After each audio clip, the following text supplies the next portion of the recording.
Salom hammaga, bugun sizlar bilan Founded Next Pro firmasi haqida gaplashamiz. Bu Pro firma 2022-yildan buyon ishlab keladi va Trustpilotdagi bahosi 4.6 yulduzga baholangan va platformalari CTrader, MetaTrader Tour va MetaTrader 5 va MasterTrader bilan ishlab keladi va pulchi bo'lish RiseWorks, Perfect Money va Crypto.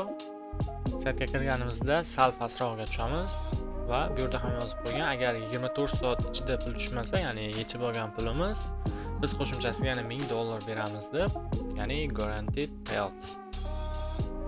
Va bu yerda hisob turlari 1 etapli, 2 etapli va Stellar Light. Stellar Lightdan boshlaymiz. Narxi $32 dan $400 gacha ekan, ya'ni $5000 dan $100,000 gacha bo'lgan akkauntlar. Stellar Light akkauntida birinchi etapda 8% va ikkinchi etapda 4% foyda qilib berishimiz kerak ekan va maximum loss 8% va daily loss 4% ekan. Newsda ishlashga ruxsat bor ekan, lekin mana bu yerda bossak, bu yerda shartlarni chiqargan, ya'ni 5 minut oldin va 5 minut keyin degan qoidasi bor, o'sha boshqa pro firmalarga o'xshab, lekin bunda shartlari ozgina boshqacha, ya'ni 40%. Bu nima degani? Ya'ni biz o'sha 5 minut oldin va 5 minut keyin, ya'ni 10 minutli vaqt ichida, bu degani, masalan, yangilik 5:30 da chiqadigan bo'lsa, ya'ni 5:30, biz 5:25 va 5:35 oralig'ida iloji boricha savdo qilmaganimiz yaxshi. Agar savdo qilgan bo'lsak, mana shu 5:25 va 5:35 vaqt oralig'ida bunda qilgan foydamizni 40% ni bizga beradi xolos, ya'ni 60% ni o'zi olib tashlaydi. Newsda ishlash qoidasi shunaqa bo'ladi va profit split 95% gacha ekan, ya'ni 95% emas, 95% gacha. Minimum trading days 5 kun va birinchi pul ichish 21 kunda ekan va qolganlari har 14 kunda bo'ladi. Ya'ni birinchi 21 kunda ichgan bo'lsak, qolgani polni har 2 haftada pul ichsa bo'ladi. Va refund to'lagan pulimizni pul ichib turganimizda o'zimizga qaytarib qo'shib beradi $32 da, ya'ni qancha bo'lsa shunchani, agar $400 to'lagan bo'lsa shunchani qaytarib beradi.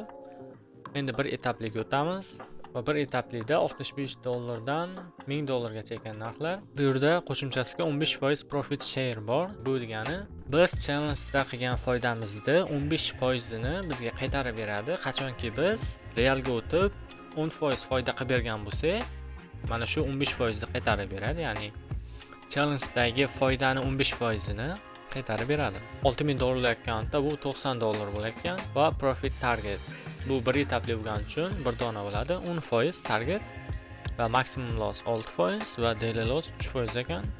News trading ham shunaqa, bunda ruxsat bor, lekin o'sha payt qilgan foydangizni 40% ni sizga beradi xolos. 95% gacha profit split.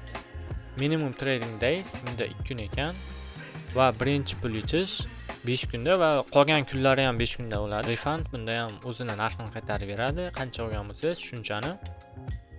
Va 2 etapliga o'tamiz.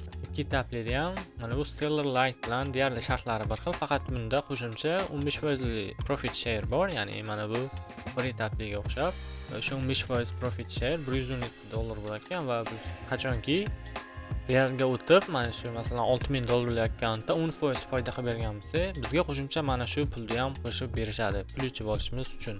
Va qolgan shartlari bir xil. Minimum trading days 5 kun va 21 kunda pul ichish, keyingi pul ichish har 14 kunda bo'ladi va refund $59 o'sha to'lagan pulimizni. Bularni o'zimiz qo'shishimiz mumkin, ya'ni akkaunt sotib olishda pastida qo'shish turadi. Sotib olishni bossam, ya'ni pastida chiqadi. Agar xohlasam lifetime payout, ya'ni profit splitda 95% gacha olish mumkin, lekin bu narxiga 30% qo'shiladi, ya'ni $549 bo'lsa, bunga 30% yana narx qo'shiladi va men qo'shimcha pul to'layman agar buni tanlasam. Mana $714 bo'ldi. Minimum pul ichib olish $20 bo'ladi. Agar $20 dan ko'proq bo'lsa foydamiz kripto orqali chiqarishimiz mumkin. Agar RiseWorks orqali chiqaramiz desak, minimum payout $50 bo'ladi. Endi akkaunt sotib olib ko'ramiz.